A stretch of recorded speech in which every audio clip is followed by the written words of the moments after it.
रामधारी दिनकर साहब की एक कहावत है जिसमें उन्होंने कहा है कि एक अवसरवादी इंसान पे कभी भरोसा नहीं करना चाहिए। फिर हमारा डेटा कहता है कि पिछले साल कुछ 1,70,000 बच्चे जो 5 साल से छोटी उम्र के थे वो मर गए। दूसरा डेटा ये भी कहता है कुछ 2.25 लाख बच्चे जो 5 साल से 14 साल की उम्र के बच्चे थे वो मर गए। और अगर आप न्यूज़ चैनल की सुनो तो जल्दी ही हमारे देश में कंजेशन टैक्स आने वाला है। क्यों आने वाला है, हम इस पे वीडियो में डिटेल में बात करेंगे। बट पहले हम ये समझेंगे कि रामधारी दिनकर साहब की कहावत और बच्चों की मृत्यु और कंजेशन टैक्स में क्या रिलेशन है। इसको समझने के लिए आपको आने वाले वीडियोस देखने होंगे जिसमें मैंने रेफरेंसेस के लिए पीएम मोदी से लेकर ध्रुव राठी तक का वीडियो यूज किया है, जरूर देखिए। आपके रेफरेंस के लिए समझा दूं कि ये जो बच्चों की मृत्यु हुई है ये एयर पोल्यूशन की वजह से हुई है, और जो ये कंजेशन टैक्स आ रहा है ये भी एयर पोल्यूशन की वजह से आ रहा है। आइए जानते हैं कैसे। Images showing. Remember, this is what you see on the ground about the kind of air that is. But 3,878 residue burning events have been recorded across different parts of the states in the North Indian belt. Remember, this is hazardous air quality that we are breathing. Think of the children, senior citizens, and those who face respiratory concerns. Very poor category right now, and it's likely to perhaps escalate in the days to come. The question then remains, what are the policymakers doing? Only promises, no policy on the ground. इधर में जो ये pollution हुआ है इससे थोड़ी सी दिक्कत आ रही है, थोड़ी सी क्या ज़्यादा ही दिक्कत हो रही है। There is a toxic brew in much of the air over India, sparked by everything from farmers burning their fields to industrial pollution. Special correspondent Fred de Sam Lazaro examined this problem just over 2 years ago, and now he has this update. Smoke billows from the fields of northern India as farmers burn remnants of their crops after harvest. They say it's the easiest and quickest way to get their fields. तो pollution के मूल कारण क्या हैं और उन कारणों के स्थायी समाधान का कोई रास्ता अरविंद केजरीवाल या उनकी सरकार ने पिछले 10 सालों में नहीं निकाला है। यही हालत है कि आज न केवल प्रदूषण बल्कि सफाई और अन्य व्यवस्थाओं से दिल्ली बदहाल हो गई है। Delhi has become a gas chamber, and for this Arvind Kejriwal is responsible because for 10 years no action was taken on the eternal causes of pollution in Delhi. They did not do anything about the vehicular pollution, road dust, construction dust, biomass burning. They used to say Punjab's parali is the main culprit. Now they solutions हैं consumer के aspect से। हम सब जाके stubble burning को रुकवा तो नहीं सकते, लेकिन अपने आप को पोल्यूशन से बचाने के लिए क्या कर सकते हैं? एक N95 स्टैंडर्ड का आप मास्क यूज कर सकते हैं अगर आप बाहर आउटडोर्स में जा रहे हैं पोल्यूशन के टाइम। N95 से नीचे के स्टैंडर्ड का मास्क मत लीजिए, उससे कोई फायदा नहीं होता है इतना। दूसरा आप क्या कर सकते हैं, आप अपने घर में इंडोर प्लांट्स रख सकते हैं। ये फिट ट्यूबर ने अपने वीडियो में बताया था काफी अच्छे से। 3 तरह के प्लांट्स हैं, जैसे मनी प्लांट और स्नेक प्लांट हो गया। ये प्लांट्स नासा ने अपनी स्टडी में बताया था। नासा ने क्या किया था, स्पेस स्टेशन में गए थे और वहां पर इन्होंने टेस्ट आउट किया था कि कौन से अलग अलग तरीके के प्लांट्स किस किस तरह के पोल्यूटेंट्स को कम कर सकते हैं। इस विकिपीडिया पेज पे आप देख सकते हैं उन सारी लिस्ट ऑफ प्लांट्स। ये भी मैंने डिस्क्रिप्शन में डाल दिया है कि कौन से अलग अलग प्लांट्स किस टाइप के पोल्यूटेंट को कम करने में मदद करते हैं। ये स्टडी नासा ने 1980s में करी थी, लेकिन अनफॉर्चुनेटली इंडोर प्लांट्स का इतना बड़ा इंपैक्ट नहीं होता है, लेटेस्ट स्टडीज ने पता लगाया। लेटेस्ट जो 2009 में 2010 में स्टडीज करी गई हैं, बेसिकली प्रूव नहीं हो पाया है कि इंडोर प्लांट्स एक्चुअली में पोल्यूशन कम करते हैं या नहीं करते। लेकिन फिर भी मैं सजेस्ट करूंगा, रखने में क्या जा रहा है, प्लांट्स रखिए अपने घर के अंदर। तीसरा यह है, आप सरकार और मीडिया पर प्रेशर बनाइए ताकि पोल्यूशन जैसे मुद्दे प्रायोरिटी बन सके उन लोगों के लिए। जब तक जनता ये नहीं कहेगी तब तक वो लोग भी जनता की तरफ ही सोचते रहेंगे। अगर ज्यादातर जनता सोचती है कि मंदिर मस्जिद हिंदू मुस्लिम ज्यादा बड़ा इशू है तो नेता लोग भी उसी साइड गिरेंगे। अगर ज्यादातर जनता सोचने लग जाएगी कि नहीं हमारे लिए पोल्यूशन ज्यादा इंपॉर्टेंट चीज है, आप उसे पहले सॉल्व करो, तो सरकार भी वहां पर एक्शन लेगी। तो इसलिए आपका यहां पर बहुत बड़ा कॉन्ट्रीब्यूशन है। आप इस वीडियो को शेयर कीजिए, पोल्यूशन जैसे मुद्दों के बारे में बात कीजिए सोशल मीडिया पर, ताकि इन चीजों के बारे में अवेयरनेस फैले। तो उम्मीद है दोस्तों, हमें देश की सफलता को नई गति देनी है, नई ऊंचाई देनी है। आज भारत G20 देशों में फास्टेस्ट ग्रोइंग इकोनॉमी है। दुनिया की तीसरी सबसे बड़ी अर्थव्यवस्था भारत की है। आज भारत स्मार्टफोन डेटा कंज्यूमर के मामले में दुनिया में पहले नंबर पे है। इंटरनेट यूजर्स के मामले में भारत दुनिया में दूसरे नंबर पर है। आज भारत ग्लोबल रिटेल इंडेक्स में दूसरे पायदान पर खड़ा है। भारत दुनिया का तीसरा सबसे बड़ा एनर्जी कंज्यूमर देश है। ये पूरा दिल्ली का एरिया है और शर्म आ रही है मुझे कि मैं टैक्सिंग क्यों भरता हूँ, क्योंकि गवर्नमेंट जिस चीज के लिए टैक्स ले रही है वो तो कर नहीं रही है, साफ पता चल रहा है। और आई एम श्योर कि इस कैमरा में आएगा नहीं, बट वहां पे ट्रक्स लगा के वो कचरा भी ना, आई थिंक ये हिंडन नदी है। टैक्स देना या देना ना आपका पर्सनल चॉइस नहीं है, और इनफैक्ट मैं टैक्स के अगेंस्ट भी नहीं हूँ। टैक्स किसी भी कंट्री के डेवलपमेंट का बैकबोन होता है, रीढ़ की हड्डी होती है। इसी के साथ अगर आप राइट साइड में भाई आपका व्यू जा रहा हो तो ये कचरों का पहाड़ है जिसकी मैं बात कर रहा था, जिसको देख के मुझे शर्म आ रही थी टैक्स देने में, जो कि मैं दे रहा हूँ विदाउट चॉइस। क्योंकि अगर मैं टैक्स दे रहा हूँ और दिल्ली एनसीआर जैसी जगहों पर ऐसी हालत है तो आप सोचिए बाकी जगहों की क्या हालत है। इसी के साथ हेलो, हाय, नमस्ते, सत श्री अकाल, आदाब, बेबाक ईपी में आपका स्वागत है। आज की वीडियो में हम बात कर रहे हैं एयर पोल्यूशन और कंजेशन टैक्स के रिलेशन के बारे में, और कैसे ये एक स्कैम है। फिर से BS6 डीजल बैन और ईवी इंट्रोडक्शन और स्वच्छ भारत अभियान और एनवायरनमेंट सेस लेने के बाद। अब मैं किसी चीज़ को स्कैम बोल रहा हूँ तो ये नहीं कि मैं कल्पना के भरोसे या इमेजिनेशन के भरोसे बात कर रहा हूँ। ये सारा डेटा रिसर्च किया हुआ है और वेरियस प्लेटफॉर्म पे शेयर किया हुआ है। खैर, कमिंग टू द पॉइंट कि ये स्कैम क्यों है। अगर आपने मेरा यूट्यूब फॉलो कर रखा हो तो आपने देखा होगा कि मैंने डीजल BS6 बैन जो दिल्ली एनसीआर में चल रहा है उसके बारे में बात करी है और बताया कि कैसे वो स्कैम है एक टैक्स पेयर के लिए। Coming to the congestion tax and the air pollution situation of India, क्या हालत है आज? हालत ये है कि इंडिया वर्ल्ड की 3rd largest most polluted country है, और इसका आप एक साक्षात एग्जाम्पल अब सामने पड़े हुए कचरे को देख सकते हो जिसमें नंदी महाराज अपने लिए खाना ढूंढ रहे हैं। खैर, ये पिक्चर कॉमन है, be it anywhere, be it any metros, आपको इस तरह का डंप हर जगह मिल जाएगा जहाँ पे आम जनता रहती है। इस तरह का डंप आपको प्रीमियम लोकेशन, VIP लोकेशन या वो लोकेशन जहाँ पे MLA MP रहते हैं आपको नहीं मिलेगा, बट जहाँ भी जनता रहती है, कॉमन टैक्स पे रहती है, आपको ये डंप जरूर मिल जाएगा। और वो भी तब जब आप ऑलरेडी स्वच्छ भारत अभियान टैक्स दे रहे हो, इन्वायरमेंट सेस दे रहे हो अपने हर एक ट्रांजेक्शन पे जो आप कर रहे हो आज की डेट में। सिमिलर टैक्स के अराउंड एक और इन्वायरमेंट और पोल्यूशन को कंट्रोल करने के लिए एक नया टैक्स आया है called congestion tax, which is another level scam. Let me explain how.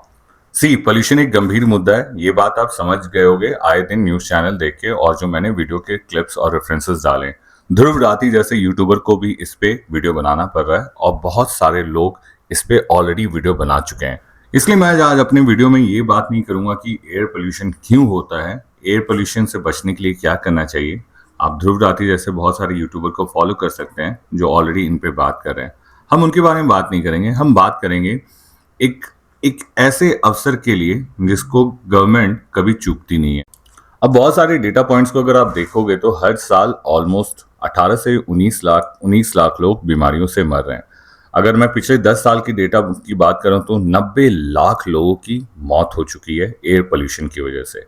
But अगर एट द सेम टाइम मैं यहाँ पे पूछूं गवर्नमेंट का इंटेंशन या गवर्नमेंट ने इस चीज को कंट्रोल करने के लिए क्या किया है, बट एक मिनट, इजंट इट कि टैक्स इंपॉर्टेंट है? फिर मैं टैक्स के अगेंस्ट वीडियो बना रहा हूँ, क्या बना रहा हूँ? पोल्यूशन के बारे में तो सब लोगों ने बात कर रखी है। जिनको देखना है, जिनको समझना है कि पोल्यूशन क्यों है, वो यूट्यूब पे जाके देख सकते हैं।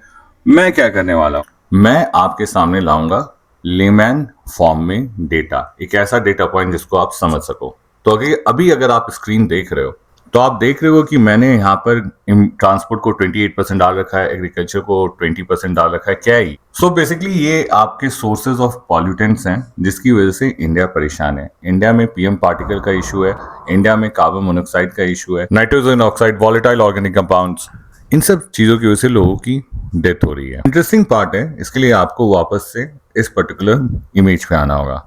आप जो इसमें देख रहे हो कि ट्रांसपोर्ट का 28% है, इंडस्ट्री का 22% है, एग्रीकल्चर 20% है, कंस्ट्रक्शन का 15% है, वेस्ट का 10, एनर्जी।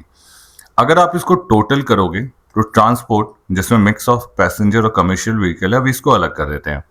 इंडस्ट्री गवर्नमेंट के कंट्रोल में, एग्रीकल्चर में गवर्नमेंट को ही सब कुछ करना होगा, किसान के पास भैया ये हिम्मत नहीं होती है कि वो जाके न्यू एज टेक्नोलॉजी लाए, नहीं होता है। वो ऑलरेडी सुसाइड कर रहा है क्योंकि वो कर्जों से दबा हुआ है। कंस्ट्रक्शन आप ही करवा रहे हो, कहीं भी रेगुलेशन है, जो भी कंस्ट्रक्शन का रेगुलेशन है वो आप ही पास करवा रहे हो। वेस्ट मैनेजमेंट आपका काम है, एनर्जी आप ही का काम है। अगर आप इसको फर्दर आप देखोगे कि ट्रांसपोर्ट को अगर हम ब्रेक करते हैं तो प्राइवेट व्हीकल का जो आप कंसंट्रेशन देखोगे that is around 43% of total transport sector emissions. आप उसका फर्दर ब्रेकअप देख लोगे तो इसमें 35% कंट्रीब्यूशन पीएम पार्टिकल का है, एनॉक्स का 25% कंट्रीब्यूशन है, कार्बन मोनोऑक्साइड और इनका ऑलमोस्ट 35% कंट्रीब्यूशन है। व्हीकल टाइप में अगर आप आते हो तो टू व्हीलर का ऑलमोस्ट 70% टू व्हीलर्स हैं, उसमें 27% टू व्हीलर से होता है। कार से 14% टोटल पोल्यूशन होता है। कमर्शियल व्हीकल की बात करो तो 31% आपका टोटल कंट्रीब्यूशन कमर्शियल व्हीकल से आता है। उसको अगर आप फर्दर ब्रेक डाउन करो तो ट्रक से आप देख सकते हो ऑलमोस्ट 24% ऑफ टोटल इमिशन आता है। और एक ये भी रीजन है कि ट्रक्स अभी भी काफी पुराने हैं रोड्स पे जो लोग चला रहे हैं, एंड आई एम श्योर कि सरकार उनके अराउंड भी एक्शन लेगी। बट क्या ट्रक्स ओनर ये अफोर्ड कर सकते हैं आज के डेट पे कि सारी चीज़ें पुरानी ट्रकों को बेच के नई ट्रक लें? क्या वो अफोर्ड कर सकते हैं? क्योंकि जितने ट्रक्स वाले भाइयों को मैं जानता हूँ वो तो अपनी डेली लाइफ की नीड को ही मैनेज करने के लिए स्ट्रगल कर रहे हैं। मैं उनकी बात कर रहा हूँ जो ट्रक चला रहे हैं, मैं ट्रक ओनर्स की बात नहीं कर रहा हूँ। Now coming back to the your questions which I am sure जो अभी आप पूछ रहे होंगे कि ये सब डेटा देख के हमें क्या करना है। ये डेटा सब लोग दिखा रहे हैं। डेटा आपने देखा, उसमें आप बस एक पॉइंट पे ध्यान दो कि 72% जो होता है वो गवर्नमेंट के कंट्रोल में होता है। डेटा में आप दूसरा पॉइंट ध्यान दो कि गवर्नमेंट ने अभी तक स्वच्छ भारत अभियान, इन्वायरमेंट सेस और अब कंजेशन टैक्स ला रही है, ये आम आदमी के लिए ला रही है। Now coming to the most important question of the day and the question of the video. ठीक है, पोल्यूशन है, ये है, वो है, फलाना है, ठिकाना है, बट पोल्यूशन कंट्रोल करना इतना ईजी भी नहीं है। Why you are even making this video? Why can you are calling it a scam? Let me explain you how it is a scam. तो स्कैम क्या है, इसको समझने के लिए आपको स्क्रीन पे इमेजेस जो आ रही हैं इन पे ध्यान देना होगा। ये एक जगह है यूएस का जो कि 1970 में one of the most polluted city in the world हुआ करता था, पिट्सबर्ग सिटी ऑफ यूएस। और ये किसी टाइम पे just like Delhi NCR, most of the part of the India's एक थिक स्मॉग में कवर हुआ करता था। बट आज पीटर्सबर्ग की कहानी कंप्लीटली अलग है। Just like Delhi NCR and other cities of India, Pittsburgh किसी टाइम में one of the most polluted city हुआ करता था। इट वाज सो पॉल्यूटेड कि इसको नाम दिया गया था स्मोकी सिटी। इनफैक्ट अगर आप पोल्यूशन की बात करो, अगर हम वो डेटा देखते हैं ppm and all which government shows us and which everyone see, तो वो भी बात करें तो पार्टिकुलर मैटर पीएम पार्टिकल जो 2.5 एंड 10 mm का पार्टिकल होता है, अगर उसकी बात करें तो it was around 200 ppm। Sulphur dioxide की बात करें which is a major concentration in the air and the major killer of the pollution, it was also around 300 ppm। तो पोल्यूशन की बात करोगे तो आप देखोगे कि जस्ट लाइक सिमिलर लाइक आज के डेट में जो दिल्ली एनसीआर फील कर रहा है, it was similar to that. But what different thing happened in the Petersburg was the initiative जो गवर्नमेंट ने लिया, इनिशिएटिव जो लोकल लोगों ने इन्वॉल्व होके लिया एनजीओ के साथ। तीसरा, इंडस्ट्रीज को इसमें इन्वॉल्व किया गया, पार्टिसिपेट कराया गया to be part of it for the awareness of the pollution and its impact on citizen. अब स्ट्रैटेजी इन्होंने जो कुछ चूज किए वो था इमिशन कंट्रोल, फ्यूल स्विच किया, लाइक वो कोल बेस्ड जितनी भी इंडस्ट्रीज थी उनको बंद करके इन्होंने इलेक्ट्रिसिटी बना दी। इमिशन कंट्रोल करने के लिए इन्होंने बहुत सारे पैरामीटर्स लाए, बहुत सारे नॉर्म्स लाए कि आपका नॉर्म्स इतना ही हो सकता है, उसके अराउंड पेनल्टीज लाई ताकि अगर आप वो नॉर्म्स एक्सीड कर रहे हो तो फिर आपके ऊपर पेनल्टी इम्पोज होंगे। प्रोसेस मॉडिफिकेशन हुए, स्टील प्रोडक्शन का मैन्युफैक्चरिंग का प्रोसेस चेंज किया गया, वेस्ट मैनेजमेंट इंप्लीमेंट किया गया जिससे सॉलिड वेस्ट, लिक्विड वेस्ट को अलग किया गया। मॉनिटरिंग एंड इन्फोर्समेंट जो एक मेजर पार्ट था पोल्यूशन को कंट्रोल करने के लिए, दे invested heavily on that place. Outcome क्या हुआ, 1970 से अगर आप 2010 का फिगर लो, पीएम पार्टिकल में 90% reduction, 75% reduction in sulphur dioxide, 50% reduction in carbon monoxide emissions by 2010. Once called the smoky city, 40 years, वो भी उस इरा में जहां पे टेक्नोलॉजी अवेलेबल नहीं थी, वो भी इस इरा में जहां पे फंड्स अवेलेबल नहीं थे, वहां पे यूएस ने ये करके दिखा दिया। अब आप जो वीडियो में सामने देख रहे हो, ये बेसिकली डस्ट पार्टिकल एयर में आपको दिखा रहा हूं मैं। ये मेरे लाइट्स का थ्रो है जिसमें आपको डस्ट पार्टिकल ईजिली दिख रहा होगा। पॉइंट ये नहीं है कि मैं आपको डस्ट पार्टिकल दिखाना चाहता हूँ, पॉइंट ये है कि एक सिटी थी 1970 में जिसको कंसर्न था पोल्यूशन को लेके, और उसने कुछ ऐसा नहीं करा जो आउट ऑफ द ब्लू या मास पे जाके मिलने वाला सोल्यूशन था। बहुत सिंपल चीज़ें थी। इमिशन कंट्रोल करो, पोल्यूशन के सोर्सेज ढूंढो, उनको कंट्रोल करो, उनका ऑल्टरनेटिव ढूंढो, उनको कंट्रोल करो, उनको रेगुलेट करो, उनको मॉनिटर करो। और 40 साल का आउटकम ये था कि वहाँ पे पोल्यूशन कंट्रोल्ड है आज के डेट में। आपको मैंने भी डेटा दिखाया, 90% reduction in PM particle, 50% reduction in SO2। However, coming back to the part की कंजेशन टैक्स कैसे एक स्कैम है, और रामाधीर जी की बात कि अवसरवादी लोगों पे भरोसा नहीं करना चाहिए, ये कैसे रिलेटेड है। दुनिया को पता है, इनफैक्ट सभी लोगों को पता है कि एयर पोल्यूशन एक बहुत मेजर प्रॉब्लम है। बट जब बात आती इनिशिएटिव की, ऐसा नहीं कि गवर्नमेंट ने इनिशिएटिव नहीं लिया है। वाटर बोर्ड है, एयर बोर्ड है, हर तरह के बोर्ड्स इंडिया में बने हुए हैं। प्रॉब्लम आती है इम्प्लीमेंटेशन पे, प्रॉब्लम आती है मॉनिटरिंग पे। क्योंकि अगर यूएस का मॉडल समझोगे ना, तो उन्होंने स्टेट, लोकल बॉडीज, पब्लिक को पार्टिसिपेट किया था, और इंडिया में गवर्नमेंट कंप्लीटली रिलाई करती है स्टेट या सेंट्रल बॉडी पे। आप कुछ भी पूछो किसी से, वो हर एक दूसरे को ही पॉइंट आउट करेंगे with zero participation of the public. The only difference when it comes to India कि इंडिया में policy implementation and penalty mechanism का कोई कंट्रोल चेक नहीं है। यहाँ सब कुछ राम भरोसे चल रहा है। सरकार से पूछो तो वो स्टेट और सेंट्रल पे डाल देगी कि वो उनका काम है, लोकल बॉडीज पे डाल देगी, उनका काम है। और अगर आप पेनल्टी के नाम पे पूछो तो सारी इंडस्ट्री इंजॉय कर रही है, कोई नॉर्म्स फॉलो नहीं कर रही है।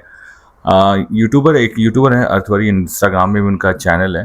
He is exposing STP treatment plant across India, और सिर्फ उसमें एक ही एक्सपोजर है कि कोई भी STP ट्रीटमेंट प्लांट अपने स्टैंडर्ड के हिसाब से काम नहीं कर रहा है। सिमिलरली जितने भी air control, pollution control bodies India में है, उनके साथ भी सेम इशू है। एमिशंस यहाँ भी हैं, नॉर्म्स यहाँ भी हैं, ऐसा नहीं कि इंडिया ने कुछ भी नहीं किया है। प्रॉब्लम आती है यहाँ पे इंटेंशन का, कि वो इम्प्लीमेंट क्यों नहीं हो रहा है, और अगर इम्प्लीमेंट क्यों नहीं हो रहा है तो उसके लिए आप कर क्या रहे हो, क्या आप एक्शन ले रहे हो जिससे आप इम्प्लीमेंट करवा सको। क्योंकि एडिटिंग बॉडी तो आप ही नहीं बनाया है, तो इम्प्लीमेंट आप ही को करना पड़ेगा। स्कूल के टीचर को ही स्टूडेंट को समझाना होता है कि क्या करना है, नहीं करना है, करेक्ट। बट अनफॉर्चुनेटली इंडिया में जस्ट इसका उल्टा हो रहा है। पहले इन्होंने 2015 में गंदगी और पोल्यूशन की वजह से एक स्वच्छ भारत अभियान टैक्स लाया। आपके आसपास में जीता जागता प्रूफ है, और पिछले 5 साल की बारिश प्रूफ है कि इंडिया में स्वच्छ भारत अभियान टैक्स कितने अच्छे से काम कर रहा है। इसके बाद इन्होंने 1 साल पहले एक इन्वायरमेंट सेस जोड़ दिया आपके हर एक ट्रांजेक्शन पे। अब आपको हर एक जगह पे एक इन्वायरमेंट सेस का ट्रांजेक्शन करना ही करना होगा। And worst of all, and it's a worst for everyone, अब गवर्नमेंट इंट्रोड्यूस करने वाली है कंजेशन टैक्स। प्रॉब्लम ये नहीं कि आप टैक्स लो, पेनल्टीज लो, पब्लिक से लो, बट आप भी तो कुछ करो। एक जो फैक्टर है एयर पोल्यूशन का, one of the major factor of the air pollution, खासकर व्हीकल से, वो आइडलिंग का इशू, ट्रैफिक का इशू, कंजेशन का इशू। इसकी वजह से पोल्यूशन बहुत ज़्यादा इमिट होता है। कंपैरेटिव टू रनिंग ट्रैफिक, एक आइडल ट्रैफिक से पोल्यूशन 60 टाइम्स हायर साइड पे होता है। आइडलिंग ट्रैफिक और कंजेशन का सबसे बड़ा मेन रीजन है across India unprecedented number of constructions, no plan constructions, कोई दिमाग वाला कंस्ट्रक्शन नहीं। जहां रोड बन गई है वहां रोड खोद के पाइप बिछा रहे हैं, जहां पाइप बिछ गई है वहां रोड खोद के तार डाल रहे हैं। हर जगह, चाहे आप दिल्ली चले जाओ, मुंबई चले जाओ, बैंगलोर चले जाओ, यही हो रहा है।